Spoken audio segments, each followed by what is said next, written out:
What's going on YouTube? My name is FG3000. I'm back in the place to be, and welcome back to the mobile gaming tier list for all games released since the last video up until today. So let's go ahead and jump on in. I am hoping that the next few tier lists after this, we actually start seeing some decent games for these, but you know, I gotta deal with the hand that I was given, my friends. Starting this video off with Arrowmancer. Now, this is a tough one for me to grade because I can tell you, and you guys already know, the gameplay, the puzzle style combat is absolutely not for me at all. If I was just judging this just based on my own biases, I'd probably give it an F. I gotta be real. I'd probably give it an F. But I'm trying to take myself out of the equation just a little bit. You know, I know people love puzzle style combat systems. You know, just look at the success of match 3 games, right?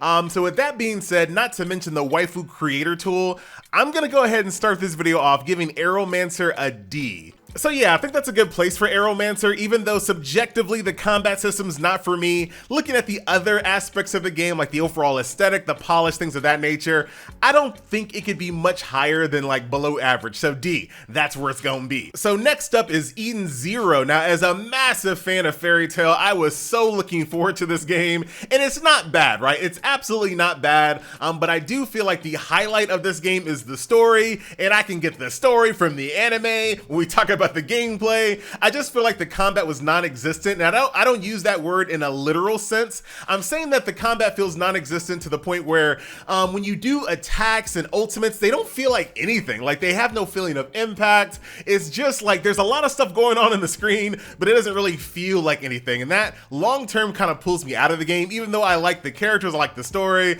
the minute-to-minute gameplay just wasn't for me. So for me, Eden Zero, that is going to be a D as well. This tier list, man, it's not gonna get much better, let me tell you. So next game up is gonna be Hitman Sniper The Shadows. Now this one's gonna throw you guys for a loopy-loop, because if you guys remember my video, I gave Hitman Sniper The Shadows, I actually gave this bad boy an exclamation point. And if you guys know, you guys know. But in today's video, I'm actually gonna go ahead and give Hitman Sniper The Shadows a don't. What in the world? You wanna talk about some whiplash? Hear me out here, hear me out.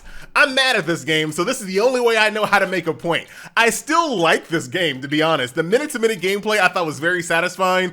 It's a sniper game. It's set out to be a sniper game, and I think it was a fantastic sniper game, so the exclamation point still remains. The reason why I'm giving this bad boy a don't, however, because it is 2022, my friends, and Square Enix decided to not, let me say that one more time. Square Enix decided to not give this game cloud saves. The game doesn't have cloud saves. It doesn't have a data transfer code. If you drop and break your phone, see you later. Your game's gone. All your progress is wiped. And let's say you're just trying to do some maintenance on your cell phone and you have to uninstall or whatever. Let's just say your phone is not broken, but you had to uninstall and reinstall for some reason. There is no guarantee. They literally have a little caveat, a little disclaimer saying that if you uninstall and reinstall this game, there is no guarantee your progress is gonna be here. 2022! And the game doesn't have cloud saves. It doesn't have Bandai Namco level data transfer codes. You literally will lose your account if you drop and break your phone, with no guarantee if you reinstall this game that your progress will still be there. No, they're I haven't broken a phone in years at this point, but I wouldn't trust myself to play this game having that in the back of my head. If I started playing this game, having a lot of fun, going PvP, scoring, getting all these achievements, high ranking PvP, and then I just drop my phone and this is all gone. And someone at Square Enix thought that was fine. Some executive at Square Enix was like, yo, we can trim a little bit of overhead costs on this game if we just remove cloud saving. Who? What?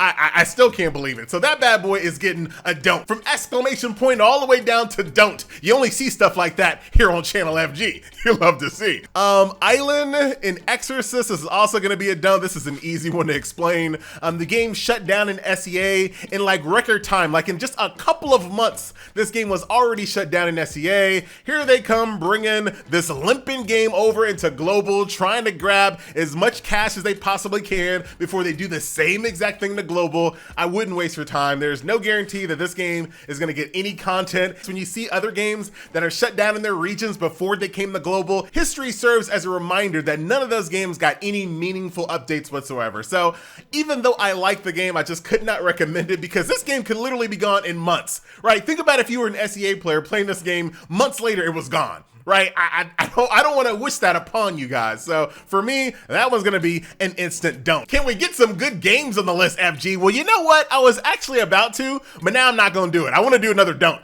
So Warhammer Soul Arena, a brand new auto chess game in 2022 with the Warhammer license slapped on the face of it. It is a terrible, awful game that is just extremely late to the party. This is gonna be another don't from FG. That's 3 don'ts in one video.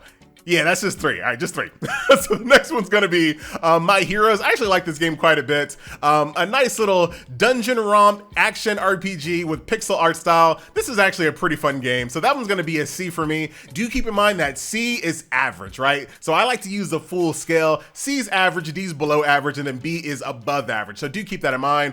Speaking of average, I'm also gonna give Puzzle Quest 3 an average as well. Once again, I am not a big fan of like puzzle combat systems, but even I was having a good time. If you go back and watch that video, it was hard for me to turn the video off because I was actually having a pretty good time playing the game. Now, I'm still not a fan of Match 3, but I can absolutely see if a person like myself can enjoy the combat system. If you are into puzzle combat, you probably really like this game. So Puzzle Quest 3, that's also going to be a nice little C for me. Average, not bad. And then last but not least, we have My Hero Academia, which in my opinion is one of the best Bandai released games in years. Great quality, really cool ultimates, you know, a stylish UI, decent quality of life, not a bad game, Bandai Namco. And like I said, one of the better ones I've seen in years from that company. That one's gonna be a B, right there next to Ace, Chaos Awaken. I forgot the name of that game. You know what I'm talking about, that game right there. So that will do it for this tier list. Like I said, I hope that there are going to be some better games here in the coming months, at least some exciting ones, right? So that is gonna do it. My name is FG3000. I thank you a ton for watching, and I'll see you guys in the next video. Later.